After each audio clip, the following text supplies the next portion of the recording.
Yo, quicker video here because I don't know how much I need to ramble on, but into the top 10k after round 2, decent score. Max gone was my 18th highest score, so it's a bit frustrating there seeing a 63 against my second most expensive player.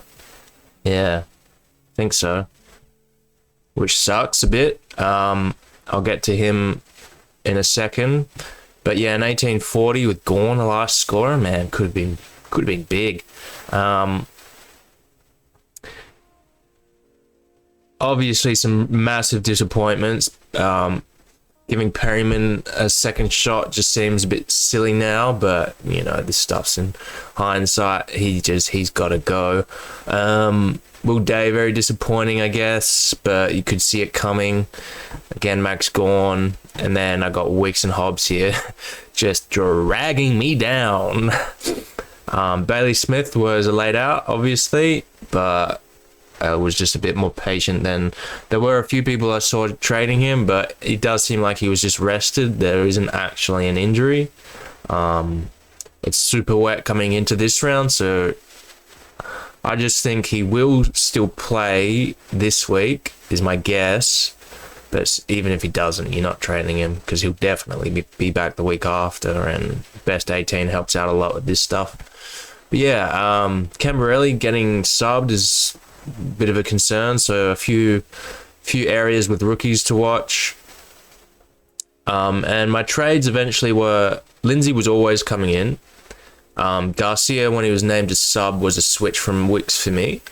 And on the Friday, I think it was, can't remember, Friday game, I just heard Bevo talking about how much he liked Fraser in the midfield and how he sees that role persisting for the foreseeable future, basically.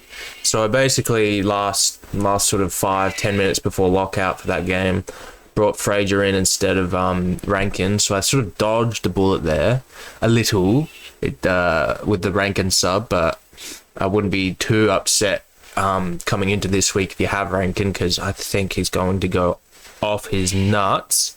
I reckon there's an easy 120 score in him this week, as long as he doesn't get subbed again. So yeah, I traded Taylor out. It just seemed like having his price point on his buy there a bit wasteful. But I'm doing something similar with Perryman this week. I'm going to be holding him and trading him next week because of who I think I need to be getting. So yeah, Ben Hobbs, man, he gets a ride because of the other pressing issues. And Sardis isn't playing this week, so maybe he actually gets a midfield role like he had in preseason. Anyways, coming into round 3, I've done my trades. I get Ash back on ground. This one, if Ash does a really good week here, I'm having a good week. I'm popping off if Ash goes well, is all I say. I'm confident in that. Robertson is by. Perryman, just a disastrous. Bro's gone down 42k. Unreal. Not cool, man. What's his ownership still? Wow, he has totally dropped. He was about 38% coming into the round, and coming into the first round, he was near 50%. Wow, that's crazy. Just a disastrous pick.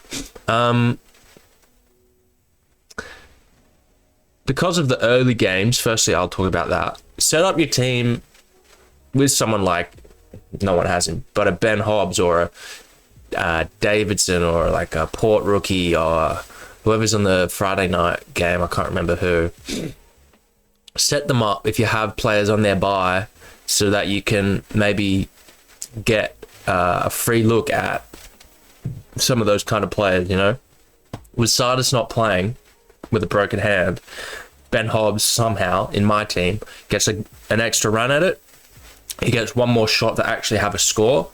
He's only moved 4k this season, so it's not, obviously it's a crap pick, but he hasn't moved in cash that much. That's why he's sort of been not one I've jumped off yet. It's probably inevitable he goes.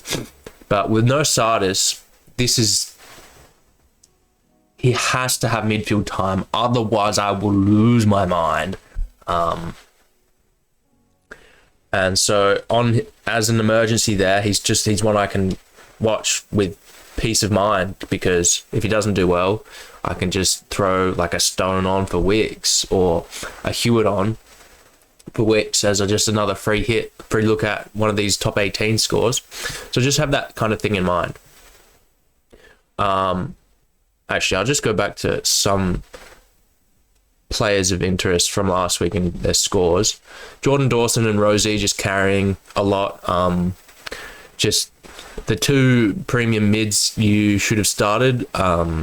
Obviously, this is all hindsight, but those were the two with good draws and everything coming up for them, it seemed. McRae back to his best, looking like a captain option. Just doing McRae things of 3 or 4 years ago. Just he's back. The guy's back, playing the way he wants to. Sanders looked better, but only started performing in that sort of second half of the game. He showed he can tackle. Can he finally get a good score against Carlton? Otherwise, he's probably gone for me. That's point of contention with Sanders. Sherrod doing well, and Levi, Ashcroft and Lindsay. The reason I don't have Nevitt or O'Driscoll was firstly because I should have started with at least one of them instead of freaking Hobbs and Garcia.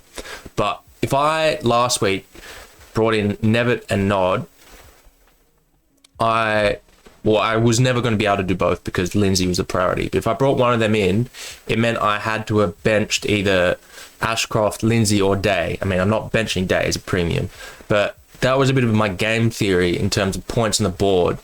Like, it doesn't seem efficient to bench one of them, and O'Driscoll scored a 79, Nevitt was an 80, so it would have just been an 80 on the bench. Yes, getting cash gen, but to bring in Fraser was like, I guess, an extra 20 points on field. Those kind of things can add up at the end of the year. So, and Fraser gained cash. It wasn't as much as a Nevitt or a Nod, but he's in defence there for me now, and I'm happy that I have him because I should have started him. Those are the kind of things you want to think about. Anyways, so I'll talk about for the team.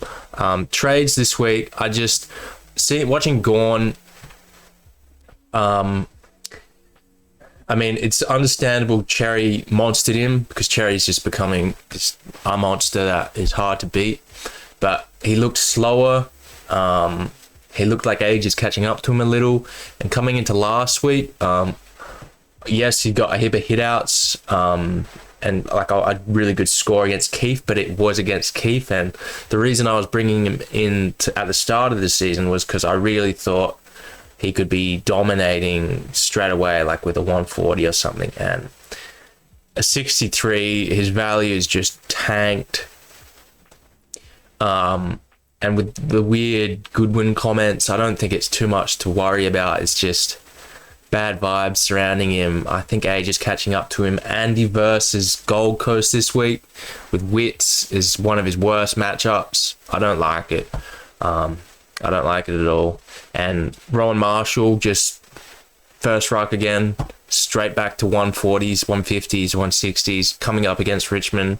This is an easy vice captain option for me this week. And with his ownership this low, it's just wasn't he the highest scorer last year? He's not going to be any cheaper for the rest of the year. I mean, his break even is like a 130. I expect him to beat that because this guy just knows how to score a gabillion points. And especially with no Boyd, it just seems like he's going to be the backup if Marshall's not fit or something. Like, St Kilda just dominated with him as a sole ruck against Geelong. They played so much better than they did against the Crows. Struggle to see him not just being first ruck. The only concern is that, because this has happened in the past, he gets rested like the last half of the last quarter, maybe, against Richmond. But still, that's not a very big point of concern for me. I would have the cash to get to a Sherry, but I just think Rowan Marshall's the play here.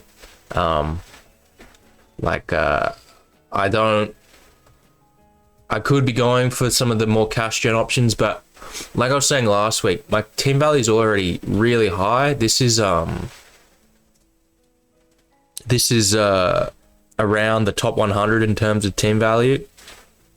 You don't you add 130k to this, and yes, these teams, I said this last week, but these teams you'd have to personally check each of them in terms of their cash remaining, but I'm close to all of these teams, so I'm happy saying I'm top 100, top 200 in team value, which is great. It's really positive this early in the season, and it comes off the picking the buy players like Ash and Taylor and those kind of guys.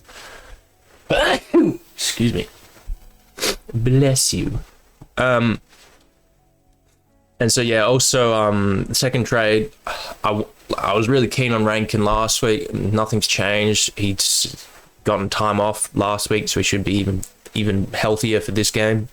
And Will Day coming into another tag that just seems inevitable, then a buy, then Port, which is another tag, 45% owned. There are probably, most people with Day probably have harder or more pressing issues. I think our priority here is jumping off coming into this 3-week stretch where he could be really bad, and it's the perfect time if you were going to trade him because his cash gen is finished up. He's made 84k. Just one to jump off of right now, and it seems like the correct decision. I just don't see him breaking the Bedford tag. Another 60-70 is probably on the cards. He gets his buy. You're just crying because you still have him. Goes into Port, he'll get the Willem Drew tag, another 60-70. Then maybe against Gold Coast or whoever it is, he gets a good score. That's 4 weeks away. So just time to jump off for me and start making my team a little more unique and racing against the people in front of me with Day. For Rankin, who at this ownership still quite unique. I really like the way Rankin's playing this year. I think he's one you don't want to miss too early. Yeah. And you want to be setting up your team to have everyone you want on field coming off of the best 18, and that's what I'm looking for. I'm really trying to set my team up perfectly for the right rookies that would be on field in a best 22 situation, which is honestly really only looking like right now Lindsay and Ashcroft. I don't really trust anyone else. Maybe in the forward line, we could be looking at a Closey if he doesn't have the sub role, but it's really not looking like there's many rookies you want on field coming into best 22. There's no one showing they have premium sort of scoring ability besides these two. Maybe a Draper if he avoids the sub role because he looks crazy good scorer. But who knows when that sub role gets lifted from him. So yes, that's all of that. Players I'm looking to probably move off of after this week, players to watch: Sanders, Wicks next week, obviously Perryman, Hobbs as well. Those are probably the main four. Perryman definitely goes for me next week. Otherwise, what the hell am I doing? He's not going to lose cash this week, and I really want to be jumping on Rankin and Marshall. I could be dropping him to, if you were trying to look for a value option, I really like Josh Sin. I think he played his best game of his career against the Tigers. It was obviously against the Tigers, so how well can you trust it? But he's got a lot better of a role with no Finlayson in the team in that defence. One I'm really watching this week to see if he can back it up. If he does, I'll probably be getting on him just as a value increaser, a cash gen option, as opposed to someone like a Farrell who's more of a secure scorer, but I'd prefer going for a cash gen option. And specifically that Port defense, I think, is what I want to be targeting next week. And then another one is not Nevitt, but possibly pivoting off Nevitt, because I'm not sure if I want to be getting him next week. He will have a big price on his head. Whether or not I would just want to match people that have him for the rest of the season, because he looks like he's obviously got a good midfield role. Coming into this game, it's going to be super wet. Will he tackle well and get a good score, or will he not? Like, be able to find those tackles and have like a 40 in really bad weather? Who knows? I don't know.